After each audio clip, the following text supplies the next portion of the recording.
Presiden Joko Widodo telah menerbitkan kebijakan baru yang mengatur disiplin kerja pegawai negeri sipil, PNS, di lingkungan pemerintahan. Sanksi PNS bolos kerja juga termuat dalam aturan baru dari Jokowi tersebut. Sanksi PNS bolos kerja ini tercantum dalam Peraturan Pemerintah Nomor 94 Tahun 2021. Apa hukuman PNS bolos kerja?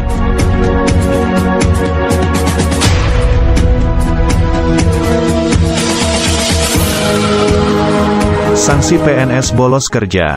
Sanksi bagi PNS yang melanggar disiplin kehadiran tergolong ringan hingga sedang.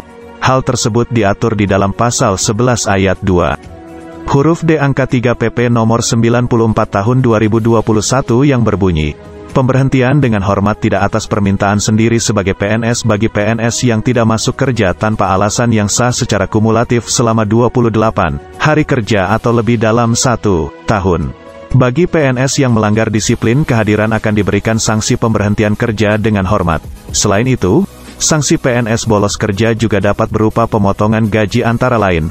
Tunjangan kinerja dipotong bagi PNS yang bolos selama 2 pekan. Teguran secara lisan dan tertulis bagi PNS yang absen selama 3-10 hari. PNS yang tidak masuk kerja dan tidak menaati ketentuan jam kerja tanpa alasan yang sah secara terus-menerus selama 10 hari kerja sebagaimana dimaksud dalam Pasal 11 Ayat 2, huruf D angka 4, diberhentikan pembayaran gajinya sejak bulan berikutnya. Begitu bunyi Pasal 15 Ayat 2 PP nomor 94 Tahun 2021.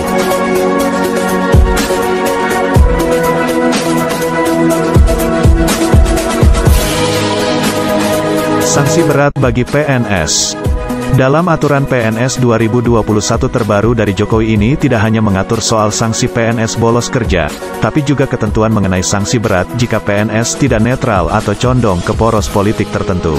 Pasal 14 berbunyi, hukuman disiplin berat dijatuhkan bagi PNS yang melanggar ketentuan larangan memberikan dukungan kepada calon presiden, wakil presiden, calon kepala daerah, wakil kepala daerah, calon anggota DPR, DPD, atau calon anggota DPRD.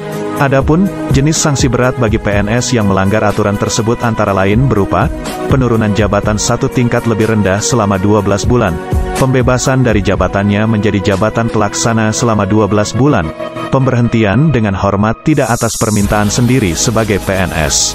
Bentuk pelanggaran netralitas yang dimaksud diantaranya seperti ikut berkampanye dengan mengerahkan PNS lain, berkampanye menggunakan fasilitas negara, membuat keputusan dan atau tindakan yang menguntungkan atau merugikan salah satu pasangan calon sebelum, selama, dan sesudah masa kampanye. Netralitas PNS dalam setiap gelaran pemilu memang kerap kali menjadi sorotan. Komisi Aparatur Sipil Negara, KASN, mencatat 492 PNS telah melanggar netralitas di Pilkada 2020. Namun hanya 256 atau sekitar 52% yang dijatuhi sanksi oleh pejabat pembina kepegawaian, PPK.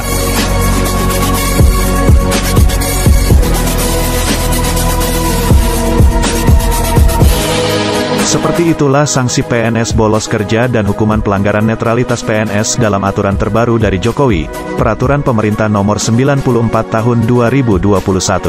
Semoga bermanfaat, terima kasih.